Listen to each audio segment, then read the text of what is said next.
Hello everyone. So like चलिए कुछ discuss करते हैं कि हम लोग रेगुलर रोज़मर्रा की ज़िंदगी में मार्केट जाते हैं और काफ़ी सारा सामान लेके आते हैं।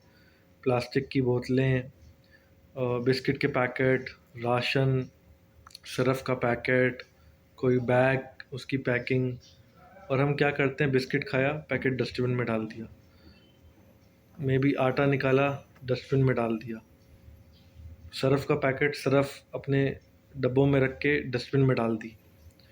तो जो भी टाइप का हम मतलब सामान खरीदते हैं उसके साथ मोस्टली प्लास्टिक वेस्ट जनरेट होता है और वो प्लास्टिक वेस्ट हम डस्टबिन में डाल देते हैं। बैंगलोर में तो स्टिल सेग्रीगेशन का कॉन्सेप्ट चलता है कि चीज़ों को अलग अलग फॉर्म में रखा जाता है, पर मोस्टली यूपी में तो खासकर ऐसा कुछ है नहीं।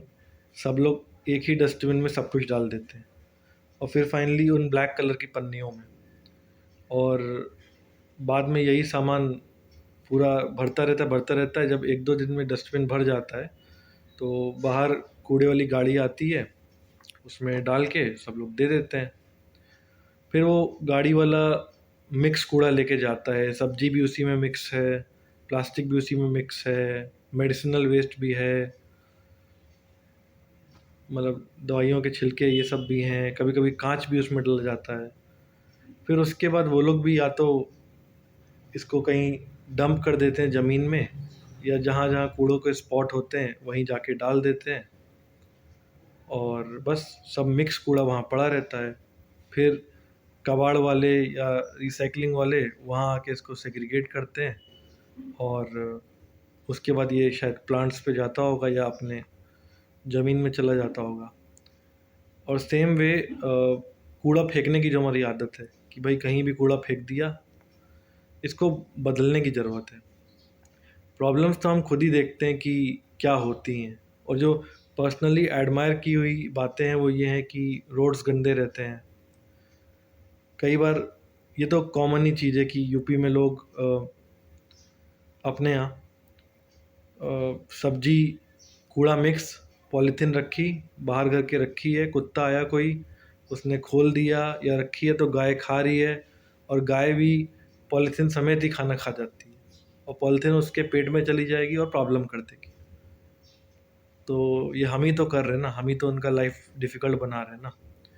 इसके अलावा कई जगह आपने देखा होगा कि कूड़ा रोडों पे पड़ा रहता है, प्लास्टिक के कप, नॉर्मल कूड़ा, तो गंदगी भी होती है। और असली चीज़ का फ़र्क तो तब दिखता है जब बारिश का मौसम आता है और बारिश होती है, और यही कूड़ा जो नालियों में और कई जगहों पे फंसा रहता है, तो ये मतलब भर जाता है, ओवरफ्लो होता है, नालियाँ ओवरफ्लो होने लगती हैं, और जगह जगह वाटर लॉगिंग की प्रॉब्लम आ जाती है। तो बहुत सी प्रॉब्लम्स हैं। तो पहली बात तो इनको समझना बहुत ज़रूरी है कि हाँ ये प्रॉब्लम है, और सिर्फ गवर्नमेंट इस पे काम नहीं करेगी, हम लोगों को भी इंडिविजुअल लेवल पे जो हो सकता है अपने लेवल पे वो करना है। तो ऐसे ही मैं आपको एक कॉन्सेप्ट शेयर करने जा रहा हूँ। इस कॉन्सेप्ट को लागू करने में पहले तो बहुत प्रॉब्लम हुई थी, क्योंकि एक हैबिट का चेंज करना पड़ा था। इसके अलावा घर वालों की भी बिल्कुल सहमति नहीं मिलती जल्दी ये सब करने की। कई लोगों को लगता है कि ये तो क्या फालतू मजाक है, नौटंकी कर रहे हो, क्या ज़रूरत है, या एक आदमी के करने से क्या फ़र्क पड़ता है। पर फ़र्क पड़ता है, ये आपको एडमायर हो ही जाएगा। और आप ये कर रहे हैं किसी और के लिए नहीं, खुद के लिए, और अपने प्रकृति पे थोड़ा इम्पैक्ट कुछ तो कम होगा ही, दूसरों की लाइफ थोड़ी तो इजी होगी आपके इस प्रोसेस से। सो आज एक चीज़ शेयर करने जा रहा हूँ कि आप एक हैबिट को डालने की कोशिश कीजिए, जो मैंने 2 महीने से डाली हुई है, और इसका आपको काफ़ी इम्पैक्ट पता चलेगा कि क्या पड़ता है। तो ऐसा है कि आप जो भी मार्केट से वेस्ट ला रहे हैं, बिस्किट के पैकेट हो, नमकीन के पैकेट हो, दूध के पैकेट भी एक हद तक आप कंसीडर कर सकते हो, और गत्ते, एनीथिंग जो भी आप वेस्ट ला रहे हो, उसको आप कूड़े के डब्बे में पहले तो सेग्रीगेट करने की कोशिश कीजिए। भले ही 2 या 3 डस्टबिन रखिए कि वेजिटेबल वेस्ट आपका एक में जाए, जो इन्वायरमेंट में खुद ही डिज़ोल्व हो जाता है।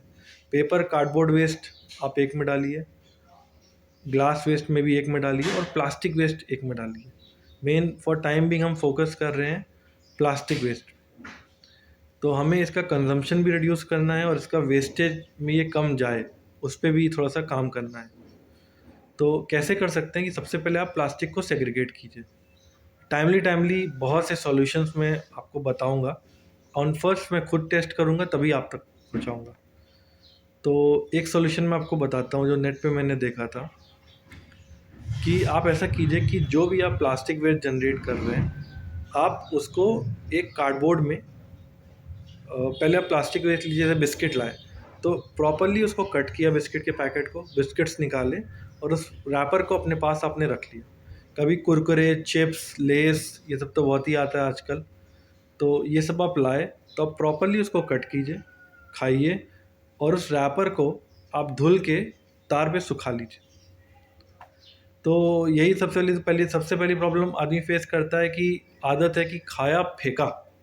तो पहले तो खुद को आपको रोकना है उस रैपर को डस्टबिन में फेंकने से पहले, कि खाया, उसको प्रॉपरली थोड़ा सीधा किया, पानी से वॉश किया ताकि वो साफ़ हो जाए, और उसको तार पे सुखा दी।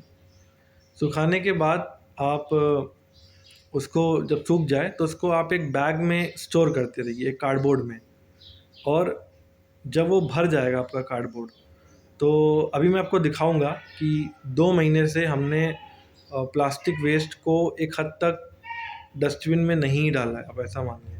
और किस किस तरह का वेस्ट है, क्या क्या हमने जमा कर लिया, वो मैं आपको दिखाऊंगा 2 महीने में। और हम क्या करेंगे, इसको जमा करके, ये पूरा मतलब जमा किया हुआ है, सफ़ा किया हुआ है, अब इसको हम लोग पैक करके मोस्टली नॉर्मल पोस्ट के थ्रू ही एक स्टार्टअप को भेज देंगे। 2-3 एक्चुअली स्टार्टअप हैं, पर जिनको मैं नॉर्मली देखता हूँ या फॉलो करता हूँ उनका नाम है एकोकारी। सो ये लोग क्या करते हैं कि प्लास्टिक वेस्ट अगर इनको ठीक फॉर्म से मिल जाता है, मतलब स्टेबल फॉर्म में, ख़राब ना हो, गंदा ना हो, तो ये लोग उसके थ्रेड्स बना के उससे प्रोडक्ट्स बनाते हैं।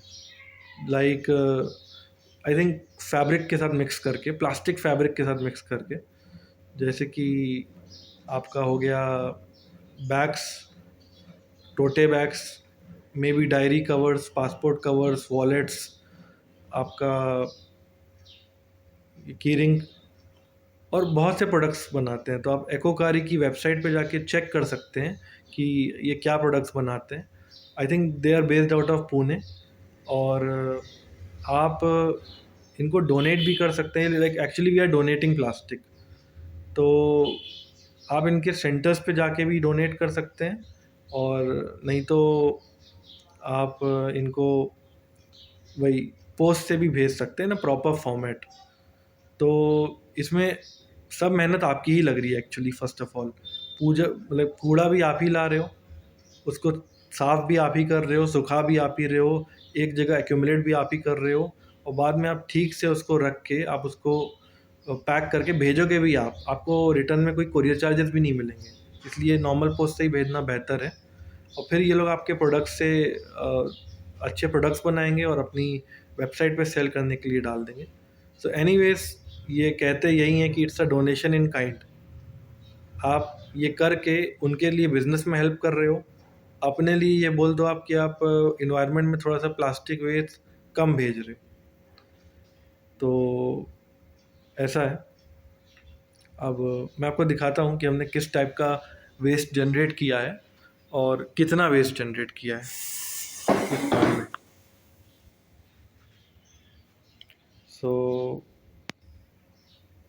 सो ये है, ये मेरी वर्किंग डेस्क है, इसके नीचे मैंने ऐसे ये बॉक्स रखा है, और आप देख सकते हैं इस पे लिखा हुआ है प्लास्टिक कलेक्टर फॉर एकोकारी।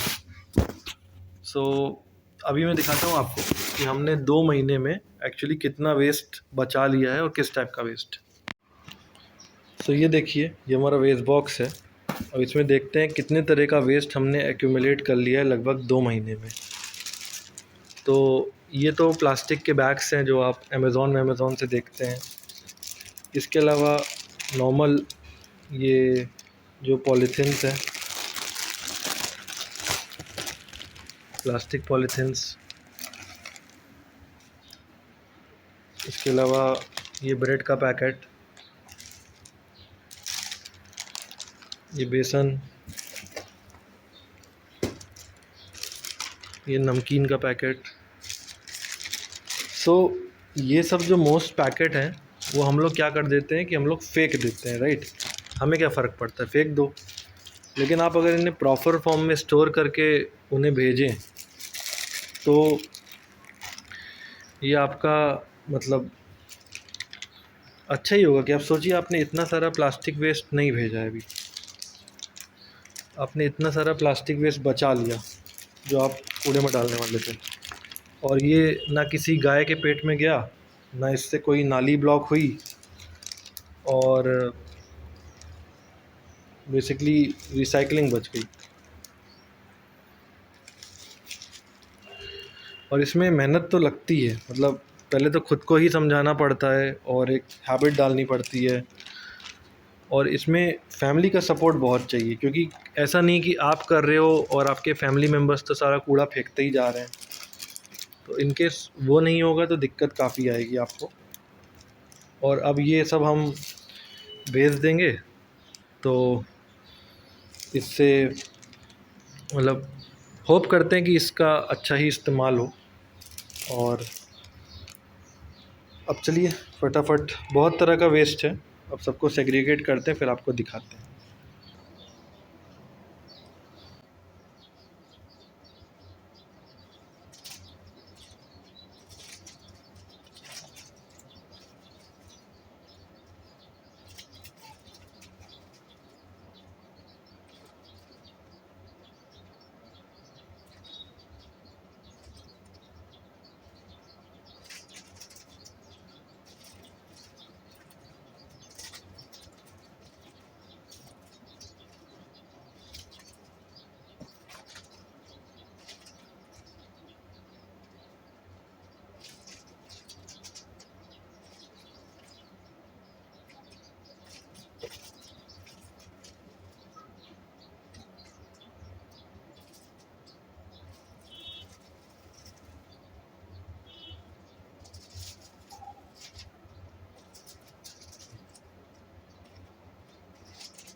सो आप देख सकते हो कि like this is the total plastic waste जो हमने डस्टबिन में नहीं डाला, और ये कलेक्ट हुआ है लगभग टू लाइक हम लोग 2 महीने में लगभग इतना सामान लिए थे जिसमें प्लास्टिक वेस्ट था, जैसे सरफ़ का पैकेट, आटे का पैकेट, सरफ़ का पैकेट, नेचोस के पैकेट, नमकीन के पैकेट। इसके अलावा ये थोड़ा सा कोरियर वाला या कभी कोई प्रोडक्ट बेस है, ये खाने के रैपर्स, ये बिस्किट्स, समोसे जो मीठे वाले आते हैं वो, ये ब्रेड्स के पैकेट, ये राशन हो गया कि दाल आई हो, कभी आटा आया हो, ये मैगी, पोहा, इसके पैकेट्स, बिस्किट्स के पैकेट, छोटे बिस्किट्स के पैकेट, ये ड्राई फ्रूट के वो क्लिप वाले मान लीजिए पैकेट्स, और ये तो चिप्स विप्स हो गई, ये सब। So the main thing is जो भी वेस्ट जनरेट हुआ, नॉर्मल केस में मोस्टली हर लोग इसको डाल देते हैं कूड़े के डब्बे में, बट हमने इसे नहीं डाला है। हमने इसे यूज़ करते टाइम ही निकाला, ठीक से तहा लिया, वॉश करके सेफली स्टोर किया। अब इसको पैक करके हम लोग भेज देंगे उस इको केयर स्टार्टअप को, and then they will use it to develop beautiful products. So this way उनका प्रॉफिट हो गया कि उनको प्रोडक्ट्स अच्छे मिल गए, हमारा एक तरह से प्रॉफिट हो गया कि हमने इतना सारा कूड़ा वेस्ट में नहीं डाला, ताकि वेस्ट कर्मचारी को भी मेहनत नहीं करनी पड़ी कूड़ा के पे, ये किसी जानवर के पेट में भी नहीं गया, ना ये नालियों में गया, ना अभी लैंडफिल हुआ। सो एक तरह से सबका बेनिफिट है। सो अगर आप कोशिश कर पाएँ तो बहुत अच्छी बात है, नहीं तो इस सोच के बारे में कमेंट ज़रूर कीजिए कि क्या करना चाहिए, और we will try to follow this. So UP को भी बदलना है भाई, थोड़ा कहने से ही होता है, तो लेट्स ट्राई दिस। और जो जुड़ें उनका बहुत अच्छा है, आप अच्छा काम करेंगे, और जो नहीं भी जुड़ रहे हैं कोई बात नहीं, आप थोड़ा सोचिए इस बारे में, और इससे अच्छा ही होगा सबका। और ये मेरी सिस्टर है चित्रा, जिन्होंने बहुत हेल्प की प्लास्टिक कलेक्ट करने में और पैक करने में, और इनका मेन रीज़न था कि ये नहीं चाहती कि कोई भी प्लास्टिक वेस्ट किसी भी एनिमल के पेट में जाए और उसको प्रॉब्लम का सफरिंग हो। Thank you Chitra, Ahuja very much, thank you.